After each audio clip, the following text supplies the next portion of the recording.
الہ الا اللہ محمد رسول اللہ، لا الہ الا اللہ محمد رسول اللہ۔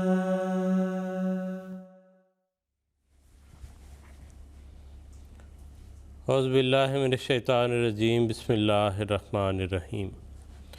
اللہم صلی علی محمد وعلی آل محمد کما صلیت علی ابراہیم وعلی آل ابراہیم انک حمید مجید۔ سیدنا حضرت اقدس مسیح موعود علیہ الصلوۃ والسلام کا ایک فارسی منظوم کلام ہے، اس کلام سے آج کے پروگرام کی ابتدا کریں گے۔ آئیے اس نظم کے کچھ اشعار سنتے ہیں۔ جان و دلم فدائے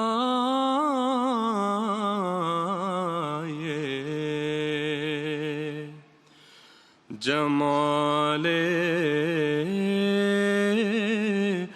محمد است، خاکم نثار کوچه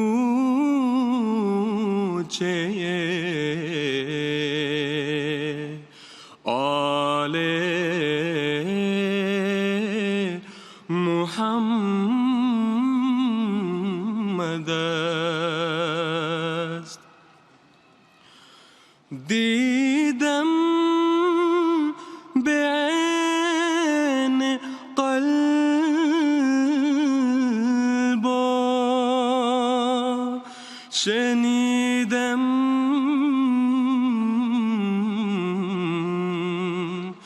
به گوش هوش، در ہر مکان ندائے جلال محمد است۔ ناظرین کرام، سیدنا حضرت اقدس مسیح موعود علیہ الصلوۃ والسلام کا یہ پراثر فارسی کلام، جس میں حضور یہ بیان فرماتے ہیں کہ میری جان اور دل محمد صلی اللہ علیہ وسلم کے جمال پر فدا ہیں، میرا یہ خاکی جسم آل محمد صلی اللہ علیہ وسلم کے کوچے پر قربان ہے۔ میں نے دل کی آنکھوں سے دیکھا اور عقل کے کانوں سے سنا، ہر جگہ محمد صلی اللہ علیہ وسلم کے جلال کا شہرہ ہے۔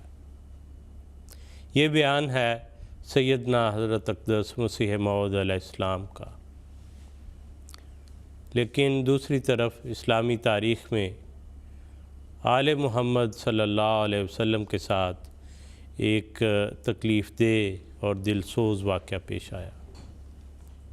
یہ واقعہ محرم کے اس مہینے میں پیش آیا۔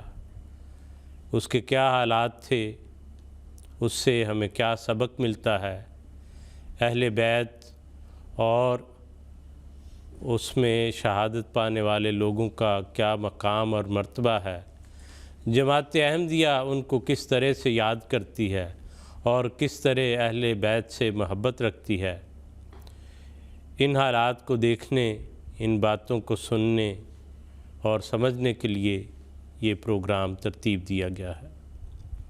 آج کا یہ پروگرام اس سلسلے کا آخری پروگرام ہوگا۔ یہ پروگرام لائیو اور انٹریکٹیو ہے، آپ براہ راست اس کا حصہ بن سکتے ہیں۔ آپ اپنے سوالات فون کر کے ہمارے علماء کرام سے پوچھ سکتے ہیں۔ اسی طرح واٹس ایپ پر آپ میسج کی صورت میں ہمیں سوالات بھجوا دیں تو وہ انشاءاللہ اس کا حصہ ہوں گے، یا آپ ٹویٹر اور ای میل کے ذریعے رابطہ کرنا چاہیں تو وہ بھی دستیاب ہیں۔ آج کے اس پروگرام میں ہمارے ساتھ شریک گفتگو ہیں، یہاں لندن اسٹوڈیوز میں تشریف رکھتے ہیں مکرم و محترم مولانا منصور احمد زیاد صاحب، اور کینیڈا سے ہمارے ساتھ اس پروگرام میں شریک رہیں گے مکرم و محترم مولانا عبدالسمیع خان صاحب اور مکرم و محترم ہادی علی چودھری صاحب۔ آپ سب بزرگان کو پروگرام میں خوش آمدید کہتے ہیں، اور پروگرام کے جو لوگ تسلسل سے دیکھ رہے ہیں ان کو یہ علم ہے کہ 2 پروگرام اس سے پہلے اس سلسلے کے ہو چکے ہیں، تو اس کے ابتدائی واقعات یا حضرت امام حسین رضی اللہ تعالیٰ عنہ کی شہادت کے واقعہ اس کا ذکر پہلے گزر چکا ہے۔ بعض اور اس سے متعلقہ سوالات، بعض دینی نوعیت کے اور بعض فقہی نوعیت کے سوالات بھی آج کے پروگرام میں شریک ہوں گے۔ تو آج کا پہلا سوال ہادی صاحب آپ کی خدمت میں عرض کرنا چاہتا ہوں، جگہ جہاں پہ یہ واقعہ شہادت پیش آیا کربلا اس کا نام ہے، تو کیا اس جگہ کا یہ نام اس واقعہ کی وجہ سے پڑا یا پہلے سے یہ نام استعمال ہوتا تھا؟ جی، بسم اللہ الرحمن الرحیم، نحمدہ و نصلی علی رسولہ الکریم وعلی عبدہ المسیح الموعود۔ عموماً تو یہی خیال ہوتا ہے کہ یہ کرب و بلا سے، یعنی تکلیف اور آزمائش کا مقام ہے، گھڑی تھی وہ جو حضرت امام حسین رضی اللہ عنہ نے وہاں گزاری اور اس کو برداشت کیا، لیکن یہ جگہ بنیادی طور پر تو عراق میں ہے، اور عراق جو ہے یہ بابلی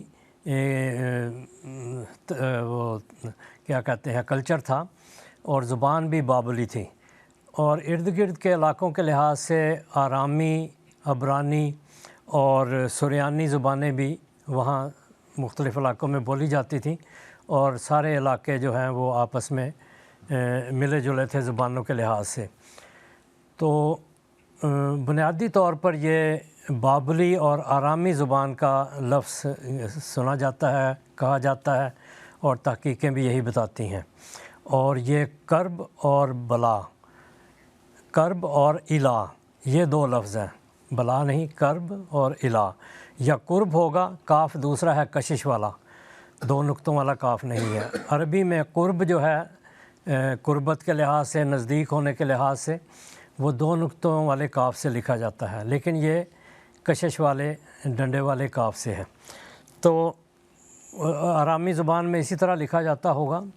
تو بہرحال یہ کرب کا مطلب قربت ہی ہے یہاں آرامی زبان میں یا بابلی زبان میں، اور ایلا جو ہے یہ اللہ کے لیے استعمال ہوتا ہے، جیسے عبرانی میں اسماعیل ہے، ایل، دانی ایل، اسرائیل، حزقی ایل، تو ایل خدا کو کہتے ہیں۔ بیت ایل ایک جگہ کا نام بھی ہے شام میں، یا اس وقت شام ہی تھا، لیکن اب یہ فلسطین والا علاقہ جو ہے اسرائیل کا۔ تو بہرحال یہ ایل اور قرب سے ملا ہوا لفظ ہے، تو اس کا مطلب ہے اللہ تعالیٰ کا قرب۔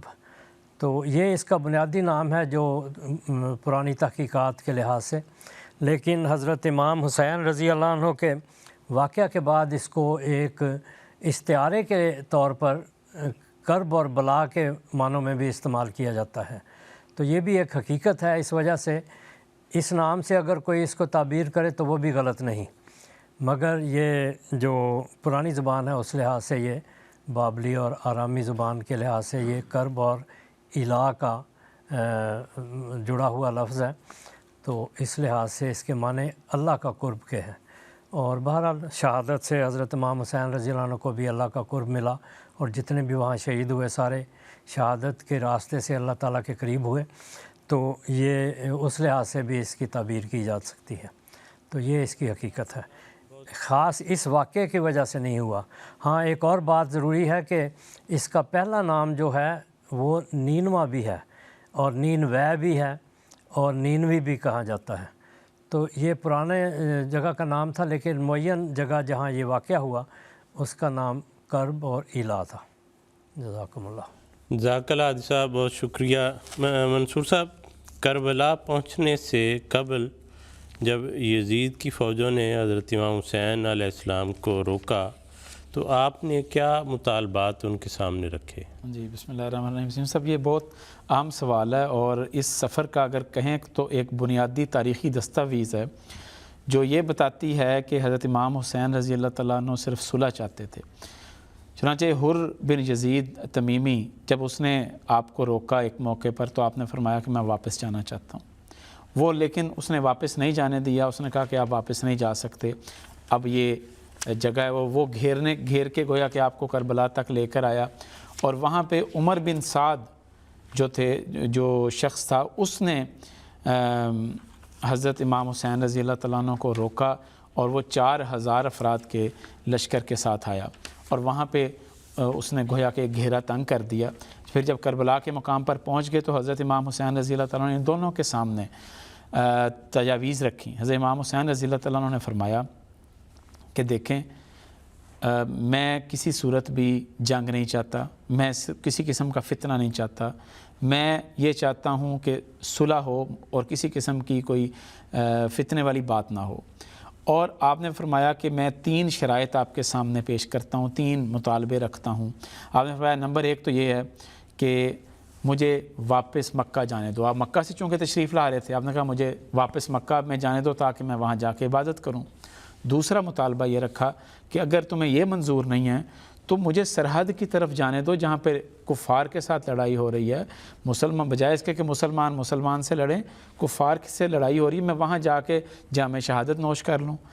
تیسرا آپ نے کہا یا مجھے پھر دمشق جانے دو جہاں پہ میں یزید سے مل کے اس کو پوری بات بتاؤں کہ میرا ہرگز مقصد جو ہے وہ جنگ کی طرح ڈالنا نہیں ہے بلکہ میں صلح کی خاطر ہوں. یہ 3 مطالبے تھے جو رکھے گئے. ذاکرہ منصور صاحب یہ معاملے کو جو ہے ساری صورتحال اس کو کلیئر کرتا ہے، بڑی وضاحت سے یہ بات جو ہے بیان کرتا ہے. سمی صاحب السلام علیکم، آپ مجھے سن سکتے ہیں؟ تو آپ کی خدمت میں یہ سوال ہے کہ سیدنا حضرت اقدس مسیح موعود علیہ السلام نے حضرت امام حسین رضی اللہ تعالیٰ عنہ کا کیا مقام اور مرتبہ بیان فرمایا ہے؟ جی جزاک اللہ. جس طرح آپ نے شروع میں بھی حضرت مسیح موعود علیہ السلام کا ایک شعر سنوایا ہے نظم کا، یہ ایک بہت ہی خوبصورت شعر ہے. جانو دلم فدائے جمال محمد است، خاکم نثار کوچہ آل محمد است.